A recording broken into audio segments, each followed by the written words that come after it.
Anyway, so just to bring a quick wrap to this interview, which I think is going very well, but the theater management keeps giving us the evil eye. They've been cool. Yeah. All right. Cool. To summarize, to as much to the point with this question as I can, I kind of like to think, and I think a lot of people think of you guys. I was making the Beatles joke earlier, but a lot of people I feel like think of Derrick as kind of like the Beatles of like YouTube sketch comedy, essentially. I mean, it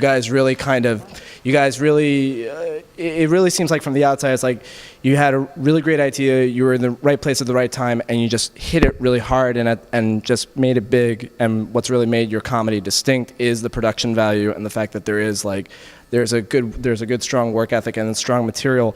And there are so many kids who I feel like are coming to New York now. They're coming to the Upright Citizens Brigade Theater. They're watching your videos. They're seeing this movie, and like they look up to you in one way or another. And I feel like maybe some people would kind of get intimidated by by what you guys have created so far.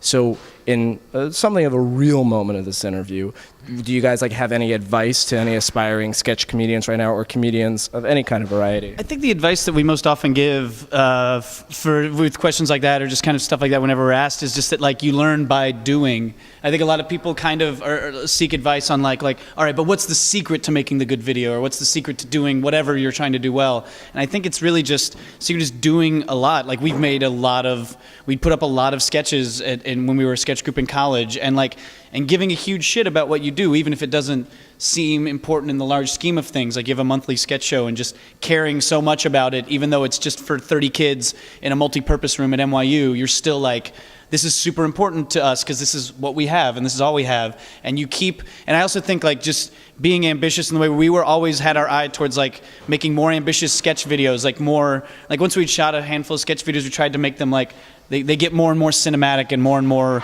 technically ambitious and ambitious in terms of what the ideas are. And then I think always having an eye towards making the feature. I think it's always challenging yourself and always doing and never trying to learn in a vacuum. I think is one piece of advice that we like to give.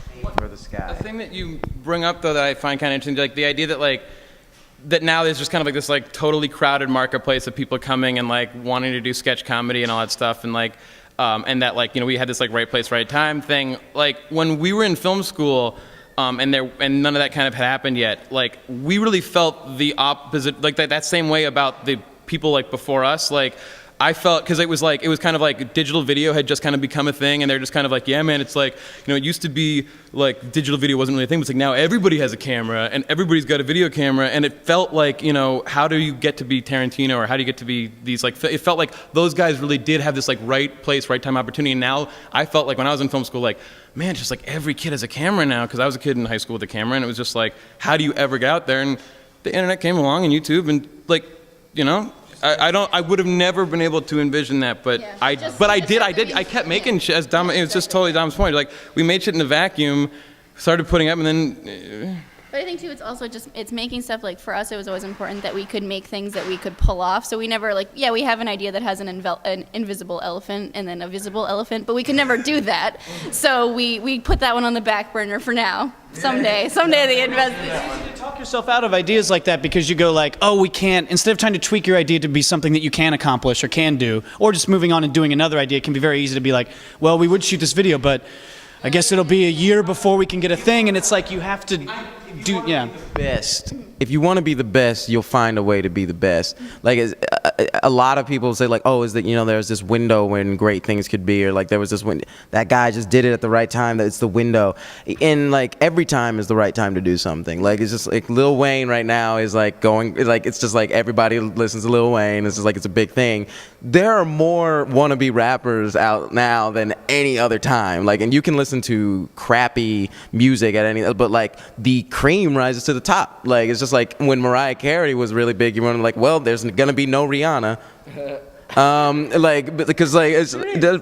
Yeah, I mean, if she's a fan of the site, but seriously, there's always the opportunity for great stuff. Not to be our stuff is so great, but we really love doing it. We always we would wake up at 8 in the morning, 5 in the morning to shoot sketches, and we'd stay up until 24 hours to get it perfect, because we really thought like, if we do this perfect, it'll be so funny, and that was all that was driving And at us. the end of the day, it's just for us. Like we're like, and we do like outside of Derrick sometimes like make some videos that are literally just so esoteric. They literally are just for us, and we put the same amount of effort into them. Yeah. As we pranks on each we other pull that take as much effort, I think, as some of our sketches, but they're just for us. No joke. We've taken stuff before where like I'll like email a thing to Donald like covertly, and then like he'll like edit together music to it, and then send it to me, and then like I'll like literally get on Final Cut Pro, and like it's like we do the exact same creative process as we do on the feature film on something that will only ever be seen by these guys and like my brother Jeff, and like that's it. And it's,